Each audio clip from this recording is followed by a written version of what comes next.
Padahal eta bahasa teh ku urang teh sok dibaca di bulan Ramadan. Di bulan Ramadan geleger-geleger. Mau geleger Haji Mamin mah kumaha subuhun kudusun rabbuna wa rabbul malaikati waruh. Tah eta bahasa eta di mana-mana jelema endeu tapa ka gunung ku guru diberena eta. Babacaanna subuhun kudusun rabbuna wa rabbul malaikati waruh. Syekh Zainuddin nu aya di Madura nu 3 tahun teu dahar teu nginum datang ka dibelit ku akar babacaanna subuhun kudusun rabbuna wa rabbul malaikati waruh. Syekh Syarif Hidayatullah ketika tapa babacaanna subuhun kudusun rabbuna wa rabbul malaikati waruh. Syekh Sunan Kalijaga ketika manehanana tapa dibere bacaanna enteng subuhun kudusun rabbuna wa rabbul malaikati waruh.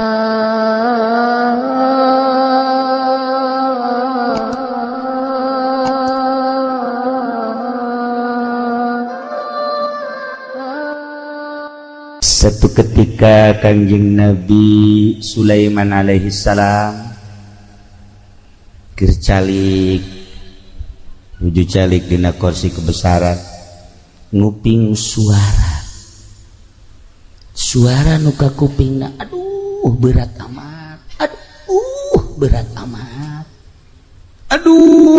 amat turun Kangjeng Nabi Sulaiman suara naon sih ieu ka tukang.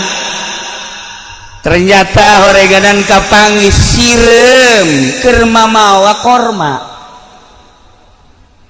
Sirem makan segede sirem, ai korma mah saletik-letik na korma ge tuh korma mah kabawa ku sirem. Digotong kunyana ku opatan. Berat, cenah berat. Kanjeng Nabi Sulaiman langsung, "Assalamualaikum." "Salam." "Caya cek sirem." "Ieu katuh maneh?" Barangnya, "Oh, Tuan Raja." Naon maneh berat-beratan? Ieu mawa korma teu kabawa. Atuh maksakeun teuing. Bawa mah nu kabawa bae atuh sireum cek Kanjeng Nabi Sulaiman. Ulah mawa teu kabawa cilaka maneh. Hampura, kula ge nyaho cek sireum teh. Apal bisa cuman lantaran ieu mah korma pamere ti Gusti Allah. Menghargai Gusti Allah. Oh, masya Allah cek Kanjeng Nabi Sulaiman pohara tuh mun cacak lain ti Gusti Allah mau dibawa kuku lagi lantaran ti Gusti Allah dibawa. Ih hebat maneh.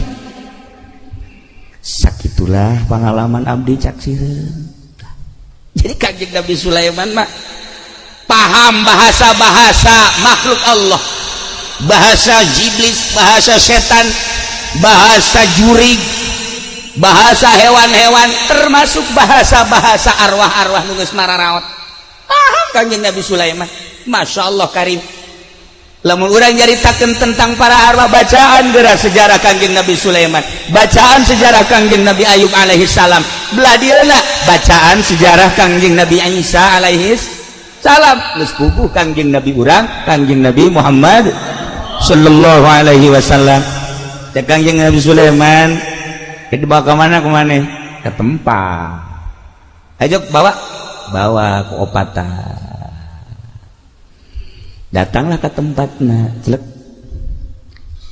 Cek Kanjeng Nabi Sulaiman ieu korma segede kieu di dahar bakalna beakna sabaraha poe bulan atau tahun. Can pernah nggak dahar korma segede kieu. Janu geus mah paling ge sangu. Paling ge bubuahan ge lah urut si kolot dahar ngeklek eta kukula mah dibawa teh paling sapoe 2 poe 3 poe seep hari ieu mah segede kieu wallahu a'lam beureun sabulan atau 2 bulan kumaha seepna wae mah tungguan di dieu bawakeun ku Kanjeng Nabi Sulaiman korma hiji gede beulah plek diasupkeun ka botol maneh opatan tah kuarima ieu diasupkeun ka botol na ieu korma ieu daharan ku maneh sok geus saseepna engkel mun beak da jadi ka kaula beak sabulan beak 2 bulan beak setahun geus maneh teu kudu usaha dibere deui nuhun cek sireum nuhun asupkeun ka botol langsung nyana cara ricik opatan di botol teu di dahar ngan diisep setik bade mana lapar henteu lapar mah teu di dahar asal lapar setik disesep geus sabulan ditinggali ku Kangjeng Nabi Sulaiman kok teu robah sih masih utuh keneh bae tigali deui ku Kangjeng Nabi Sulaiman teh sebulan kemudian 2 bulan 3 jauhan teu robah-robah geus 3 bulan nah ditanya ku Kangjeng Nabi Sulaiman sireuh hari ieu korma ti aing kok teu robah sih hampura Tuan Raja kula teu wani ngadahar pan ayo korma nu kamari mah ku kula di dahar ayo ieu moal di dahar naon bedana ari korma nu itu mah menang ngadoa ti Gusti Allah kula usaha dibere ku Gusti Allah pamere Gusti Allah nikmat luar biasa ari ieu mah ti anjeun lantaran anjeun sanajan raja tur nabi rasul deui tetep makhluk kayakinan kula mah lain ka makhluk jaka Gusti Allah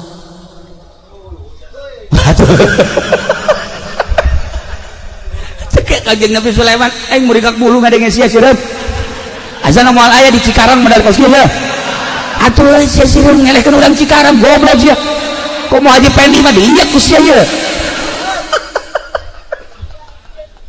Masya Allah sireup hampura jak sireup kula teu pernah bergantung ka makhluk lantaran lamun kula bergantung ka makhluk ieu korma ku kula di dahar di mana sae kula neangan di Tuan Raja hati cekna teu hayang-hayang teuing sebab sagede Tuan Raja Nabi Rasul sugih dibandingkeun jeung kakayaan Gusti Allah nanaonan mun jadi nyarekan aing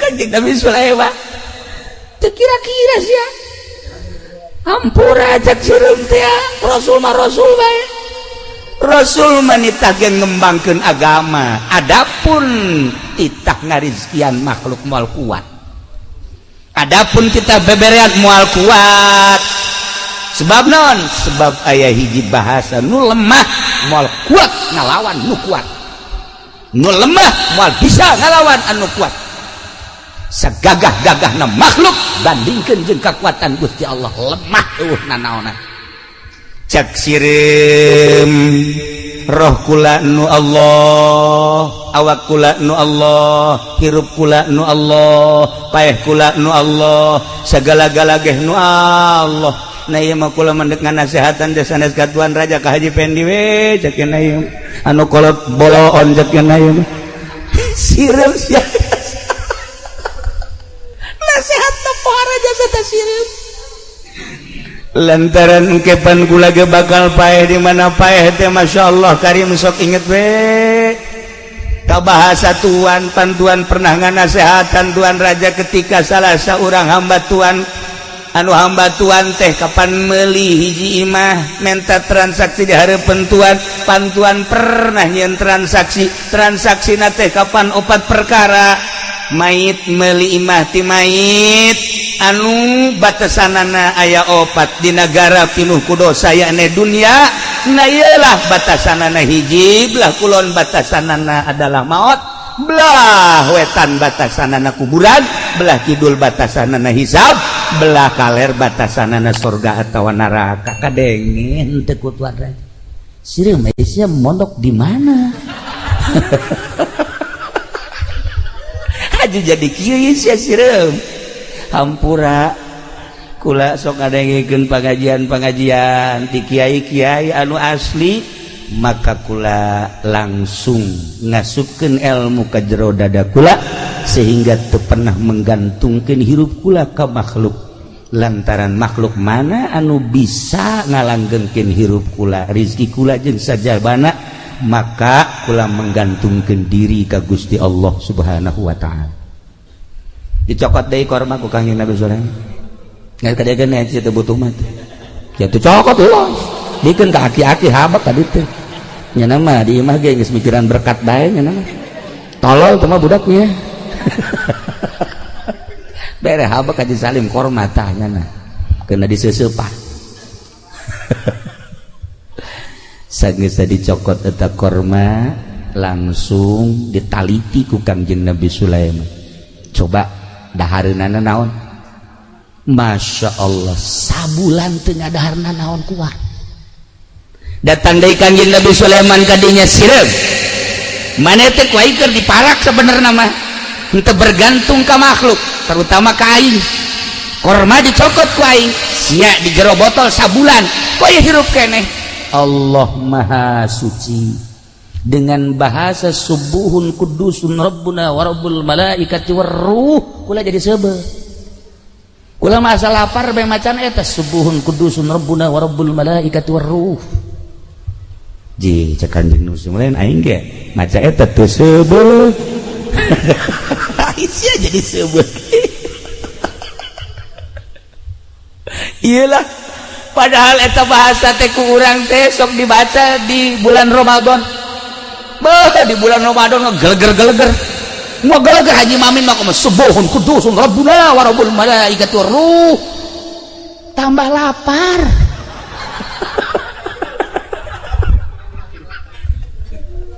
Iya kari. Eta bahasa subuhun kudusun rabbuna wa rabbul malaikati waruh. Rabbuna wa rabbul malaikat dibaca ku urang pangaruh, bahkan meureun tambah lapar, tambah gering. Baca ku para solihin dampakna beda, baca ku para aulia Allah dampakna beda. Komo dibaca ku para nabi-nabi Allah subuhun kudusun rabbuna wa rabbul malaikat. Lain bahasa letik-letik. Subuhun maha suci Allah, kudusun maha bersih Allah, rabbuna pangeran abdi sadaya, wa rabbul malaikah jeung pangeran para malaikat, waruh jeung pangeran ruh, bahkan ruh di manaan ku malaikat Jibril sakapeung waktu. Tah eta bahasa eta di mana-mana jelema endeu tapa ka gunung ku guru diberena eta. Babacaanna subuhun kudusun rabbuna wa rabbul malaikati waruh. Syekh Zainuddin nu aya di Madura nu 3 tahun teu dahar teu nginum datang ka dibeulit ku akar babacaanna subuhun kudusun rabbuna wa rabbul malaikati waruh. Syekh Syarif Hidayatullah ketika tapa babacaanna subuhun kudusun rabbuna wa rabbul malaikati waruh. Syekh Sunan Kalijaga ketika manehanana tapa dibere bacaanna enteng subuhun kudusun rabbuna wa rabbul malaikati waruh. Jadi pendit apa subuhun kudusun rupae.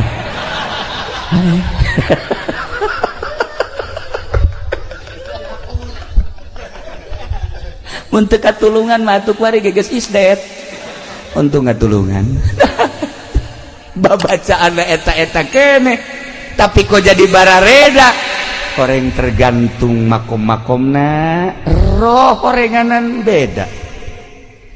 Kita ngerang ka dieu Haji Mamin rohna hampir lesu lamun teu pake nginum di rest area. Rohna teh geus kicep bae mun teu ngopi. Atuh Haji Pedi mah di rest area Masya Allah eta mah tahu nyaman teu neangan anu haneut nu atake terus bae. Rohna lemah. Tita hudang ti peuting tahajud Masya Allah roh leuleus luar biasa. Berat.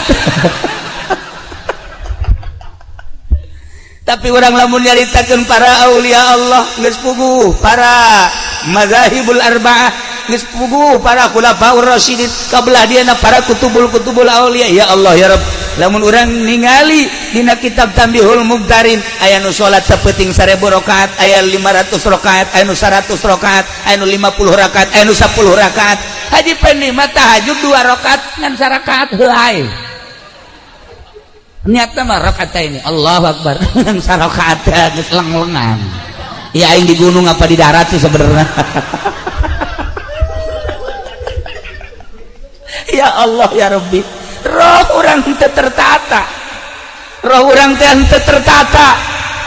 Nah, nu mantak cek Said seorang sahabat naros Abu Ubaidah anu alhamdulillah kaula pernah jeung Haji Salim ka Yordan ziarah ka Abu Ubaidah. Masya Allah di Yordan jauh luar biasa.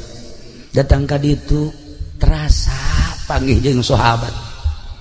Begitu ngumpulkeun duit jang kuncena birigidik embung isin cekeuna mun kula narima duit isin ka sahabat Abu Ubaidah mah antinya nama kana duit mah nya kudu narima kula. Ya Allah ya Rabbi, bandingkeun coba jeung di Banten, ayo coba, atau di Karawang Sekuro embungeun dibere duit hese mere duit teh di Bakom Abu Ubaidah hese mere duit. Kami geus ngumpulkeun duit, ya Allah saha nu daekna ye dikeun ka ieu embung, dikeun ka ieu embung, sakitu geus lobana eta duit dibikeun di luar ge hampir arembungan. Isin sahabat mah teu maot ceknya, kami ditinggalikeun ku sahabat, kami mah hayang urusan sahabat teh hayang dipika cinta we ku sahabat, hayang babarengan jaga di akhirat. Kami mah daratang ka dieu teh ningali nonton muzarah teh ieu teh sarua pada ngadoakeun embung dibere hese dibere duit. Ya Allah ya Rabb, kunaon aya di urang encan jarah geus kepruk-kepruk. Oh, kepruk kuncen aya ku sawe. Nya na pernah jadi kuncen eta. Ayo keur carita perbandingan di ditu jeung di dieu. Ya Allah ya Rabb, beureug gak buluran. Nah, cik Abu Ubaidah, naon urang ditanyakeun, kunaon urang ieu embung paeh? Ih, atuh babari teh beca. Cik Abu Ubaidah, babari jawabna, kunaon? Lantaran maneh ngabangun dunia. Ketika nu dibangun dunia atuh balik kana dunia ke akhirat embung. Tapi ketika orang ngabangun akhirat atuh teu betah di dunia. Pasti ka ditu bae. Urang ngabangun sekolahan atuh hayang cicing di sekolahan bae. Urang ngabangun masjid atuh hayang cicing di masjid bae. Urang ngabangun imah atuh hayang cicing di imah bae. Urang kawin jeung nu ngora atuh hayang di ditu bae. Atuh kitu bae sih cak Abu Ubaidah hese-hese teuing sih. Urang ngabangun kontrakan atuh hayang di dinya bae. Nah, ketika urang ngabangun akhirat pasti roh urang hayang ka akhirat. Masya Allah, kaharti ku urang bangun akhirat supaya roh orang teh terus we ke akhirat. Sok ge bangun akhirat. Cara ngabangun akhirat fasilitas nu dibikeun ku Gusti Allah ka urang. Sugih jeung embung-embungan ge aya sugih mah bakal sugih bae. Sanajan urang merontah yang sugih, susah mah susah bae. Hayu kajen kumaha ge. Aya jelema di modalan baheula dagang 100 juta ku bapana, menang 2 bulan utang 100 juta. Anu kumaha coba hayu bagian sugih mah teu bae. Hi aya deui jelema di modalan kukula ieu bae nya aya urang seberang cerik di modalan ngan seukur 500.000 wari geus boga jongkona loba sekian 12 tahun atau 15 tahun ka tukang. Masya Allah luar biasa. Aya geus aya bagian sugih mah sugih bae, fasilitas nu aya nu dibikeun ka urang segala-galana kudu ditarima. Sugih nang Allah, susah nang Allah, sehat nang Allah, susah nang Allah, gering nang Allah, dan lain-lain sebagainya nang Allah kudu tumarima. Naon pamere Allah fasilitas etalah nu kudu digunakeun pake nyebrang ti dunia ke akhirat. Sakitu sok gerage. Mata ketika Kangjeng Nabi Ibrahim alaihi salam diangkat jadi Khalilullah, protes kabeh. Protes. Kangjeng Nabi Ibrahim teh kapan tukang nyuguhan tamu nya. Antara Suriah Mesir dijieun pos-pos pedagang-pedagang melewati pos jana kudu dahar bae. Antara Suriah Mekah nyieun pos-pos paranti nyuguhan. Moal bisa nyuguhan atau pangkat Haji Pendi mah jajangnya lagi hararese atuh pan sugih berarti Kanjeng Nabi Sulaiman nu matak bisa nyuguhan teh. Nah, lamun hayang nyaho kasugihan Kanjeng Nabi Ibrahim gitu. Kasugihan Kanjeng Nabi Ibrahim heulanan anu tertera dina riwayat embena nu aya di gunung 15.000 embe. Eta nu aya di gunung 15.000 embe. Onta 15.000 onta. Sapi 15.000 sapi. Sugan urang mah Kanjeng Nabi Ibrahim teh susah. Sugih. Matak jada mas nyuguhan ndek pake nyuguhan naon aya susah. Ndek pake nyuguhan. Assalamualaikum Haji Pendi. Waalaikumsalam. Ieu kula can dahar sarua jeung aing.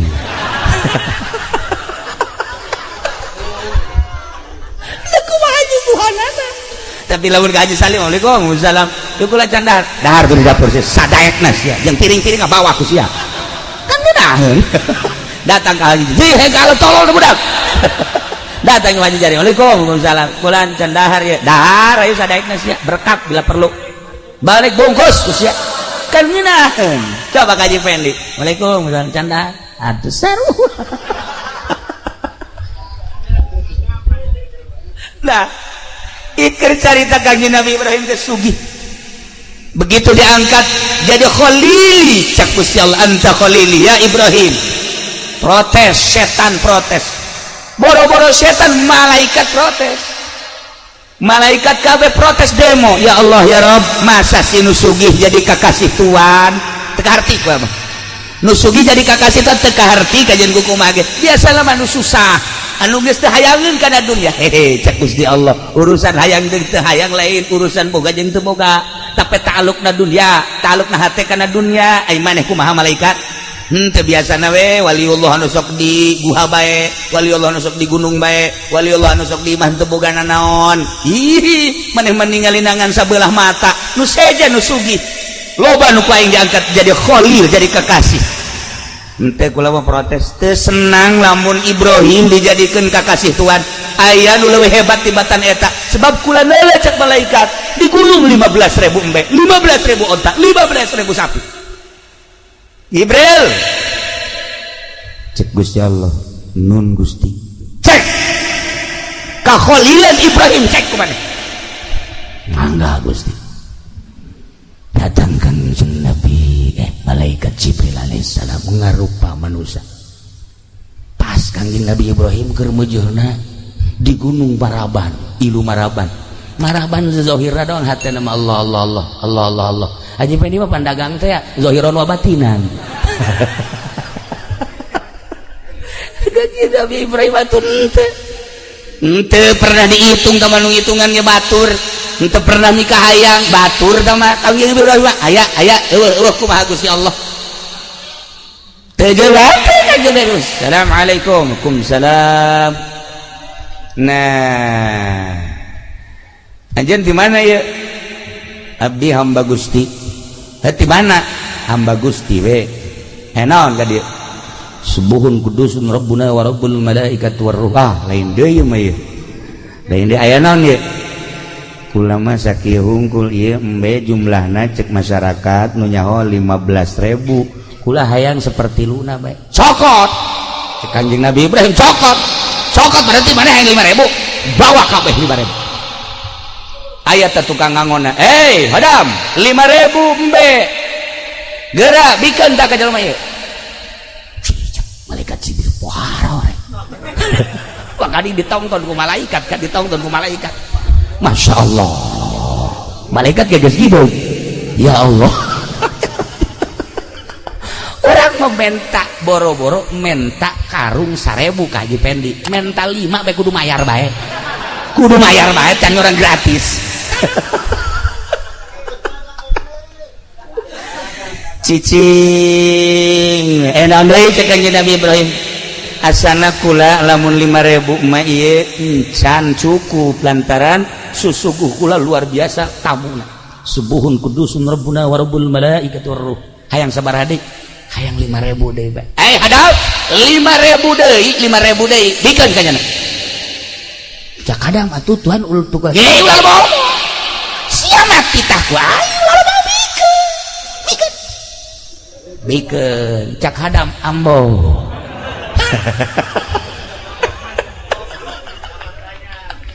Masya Allah can balik keneh bae masih kurang aya naon deui cek Kanjeng Nabi Ibrahim asana kurang keneh ieu kula sabaraha deui mun 5.000 deui beakeun kabeh hadam beakeun kabeh na ieu 15.000 cak batur na ieu mah geus bikeun ka nyana jeung maneh-manehna jang ngangon los ka ditu kabeh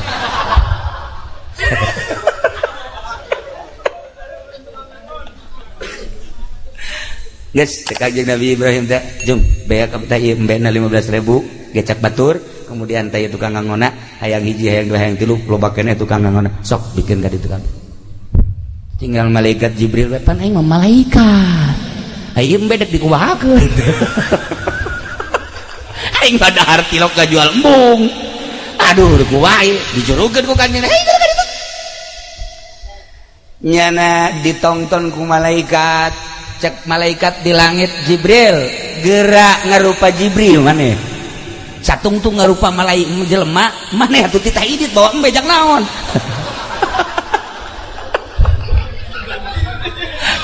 oke cek malaikat Jibril aing neuk mau embe ka mana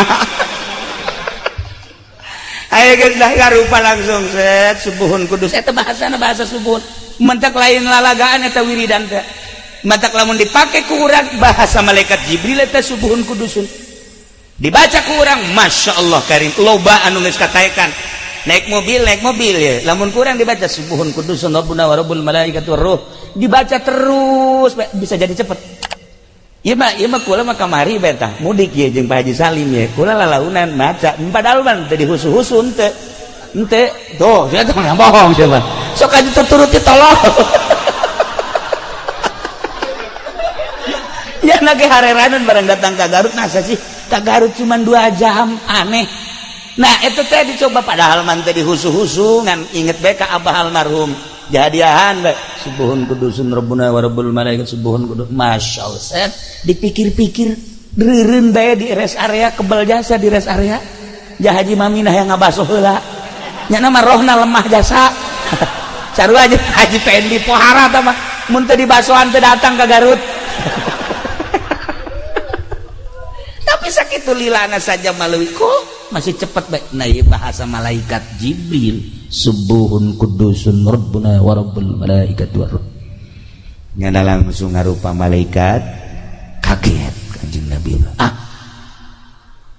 mana anta anjeun sebenarnya saha Jibril Masya Allah maksudna kula diutus ku Gusti Allah titah ngecek kakholilan anjeun lantaran ketika Allah ngangkat derajat ke anjeun sebagai khalilullah malaikat kabeh protes kusugihna anjeun termasuk makhluk-makhluk Allah di dunia kusugihna anjeun protes henteu setuju dengan derajat kekhalilan Allah ngutus kula untuk mengecek ternyata henteu diengkekeun mental 5.000 tah 5.000 tah 10.000 tah ternyata malaikat kabeh kuari geus ngohekeun bahwa anjeun teh berpangkat khalilullah cek Nabi Ibrahim teu perlu ku makhluk kula makhluk mah sanajan malaikat deuk percaya deuk henteu nu penting mah kula mah jeung Allah tuh kitulah jelema luhur ya Allah ya Rabb lamun urang nyaritakeun seputar jelema luhur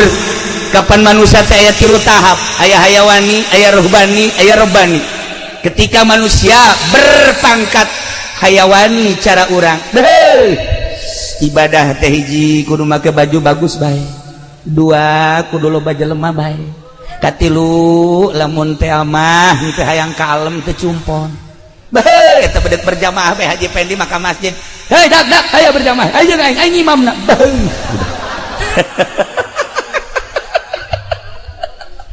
iyalah eta ibadah nu pangkat hayawan ieu mah diragukeun asup sorgana nu kos ieu mah nomor kedua berpangkat ruhbani ieu mah geus naek ka pangkat sholihin ruhbaniyah nya nama loba jelema sakitu sepi sakitu baju bagus sakitu baju goreng sakitu seubeuh sakitu lapar sakitu iyalah disebut da pangkat sholihin wah istimewa ieu mah ruhbani nomor katilu mah rabbani Robbani mah malaikat di neraka neangannya anak teu kapanggih malaikat zabaniyah neangan manehanana teu kapanggih terus bae malaikat neangan saha maneh ieu pulan anu Robbani teu kapanggih jeung di neraka-keun teh hese usul malaikat zabaniyah ka malaikat Ridwan aya henteu pulan kugu aing ge neangan ieu di sorga teu kapanggih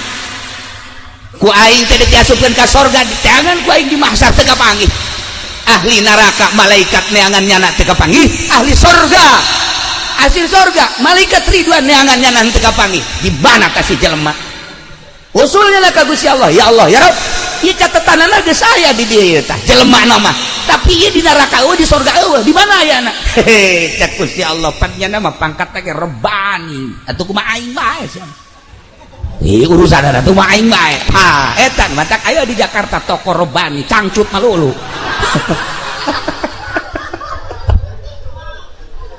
teu beres ka Jakarta nah iyalah saha nu pangkat Robbani kutub Rabbani wal arifus samadani para aulia Allah Syekh Abu Hasan As-Sadili Syekh Abdul Salam Al-Masyish Syekh Abdul Qadir Al-Jailani diurang para aulia Allah nu diangkat jadi kutubul aulia pangkatna wal arifus samadani rabbani heseun malaikat di neraka neangannyana heseun malaikat di surga neangannyana kapanggi bebejak ka Gusti Allah cak Gusti Allah jalma teh hayangeun neraka teu embungeun neraka teh hayangeun surga hayang ge jeung aing atuh keur jeung aing bae kumaha aing nya Masya Allah. Nah ieu urang cerita seputar ruh urang aya di mana, apakah di hayawani, apakah di rohbani, apakah di robbani, apa di rohbani. Deres kene masih hayawani, hayang kalem ge masih kene susuitan nya nandek salat ge. Susuit salat, eta mah nandek salat teh susuitan tolong. Hayang kanyawan ku tatangga pablon. Nah, deres kene lah masih kene salat kene bae sanajan ka neraka ke wayahna mah dicabut ieu. Tetapi lamun enggeus kafir, musyrik, munafik, geus teu mangakui kanu nyieun diri urang ieu nu cilaka jasa. Para jamaah kaum muslimin wal muslimat rahimakumullah, lamun urang nyaritakeun seputar ruh atupan aya parantina jang urusan roh. Urusan awak mah gering dokter, urusan ruhani gering atuh kiai. Kiai nu mana cenah atuh ka ditu ka Kiai Golkar coba sih ada tuh. Atuh urang bego kudu salah. Naon sih? Ieu rohku ora gering ieu. Geus sarua cek nya. Nonton bola bae bareng atuh di dieu tuh. Kitulah para jamaah aya bagian-bagianana moal melenceng ka jeung kumaha ge ahlina aya bagian ruhani anu nyahoeun nyana roh ieu mah kieu roh ieu mah kieu insyaallah aya jasa nu nyahoeun nu mantak teu sembarangan mursyid mere wiridan teh ieu mah cukup sholawat teh sholawat ieu mun cara obat cukup ku bodrek cukup ku prokol cukup ku naon deui kitu ngaranna dan lain-lain obat warung lah engke geus rada kronis nah karak naik engke ka dokter gitulah ahli ruhani. Jadi kesimpulanna mah awak urang mah jasad ketika roh geus kaluar digotong dikubur seminggu 2 minggu buka ku urang getih nanah geus eueuh nanaon sebulan 2 bulan tulang taleng geus eueuh hargaan nu kuari di mama-mama di buya-buya isuk pageto mah dilatungan nu kuari di komandan-komandan isuk pageto hiledan nu kuari dipoles ku urang beuh awewe mah moal ke timimiti putih koneng hidung wah para jasa isuk pageto beak pokona mah kajen ku kumaha jadi kebanggaan ayeuna ludes di jero kubur ruh urang anu baheula Allah nyarios wa nafakhtu fihi mir ruh mantak aslina awak urang aslina jasad urang mah lain awak wa amma haqiqatuka fahiya mutawariyatun khalfal izdiwaj panjang mun urang nyaritakeun ruh jeung di diri urang aya ruh bakal nikmat urang menyaritakeun ruh bakal nyaho urang ka makom manusia anu boga makom boga hal pangkat-pangkat manusia kateropong ku ahlina urang mangan sakadar nyaritakeun tur paling geh urang mangan sakadar cinta ka ahli Allah subhanahu wa ta'ala wa adnan nasib at-tasdiq wa taslim panghandapna bagian kewalian tentang ruhani geus bae urang pasrah jeung percaya sebab naon urang nyaritakeun tentang zuhud nyaritakeun tentang riyadhah nyaritakeun tentang mujahadah ngan sakadar di bibir ngalaksanakeunana mah hesena luar biasa mun tadi dicaritakeun seputar sireum urusanana zuhud seputar Kangjeng Nabi Ibrahim urusanana zuhud urang menyaritakeun Kangjeng Nabi urang kazuhudanana muringkak bulu ketika seluruh batu nu aya di Mekah seluruh batu nu aya di Madinah wakila seluruh batu nu aya di jalan-jalan cai Gusti Allah dek dijadikeun mutiara sok keur anjeun Muhammad Kangjeng Nabi Muhammad ngalengis teu hayang abdi mah mutiara hayang ge abdi mah caket sareng Gusti bae umat abdi ge ulah dibere nu kos kararitu cukup deket jeung Gusti dunia nu bakal ditinggalkeun eueuh hartina dibandingkeun jeung akhirat sakitu Gusti Allah teh geus urang kuari mah tumariman mah naon pamere Gusti Allah keur sugihna pake ka akhirat susahna pake ka akhirat sehatna pake ka akhirat geringa pakai ke akhirat, ilmu pakai ke akhirat, derajat pakai ke akhirat, pikiran pakai ke akhirat, wawasan pakai ke akhirat. Bangunlah akhirat, abeh urang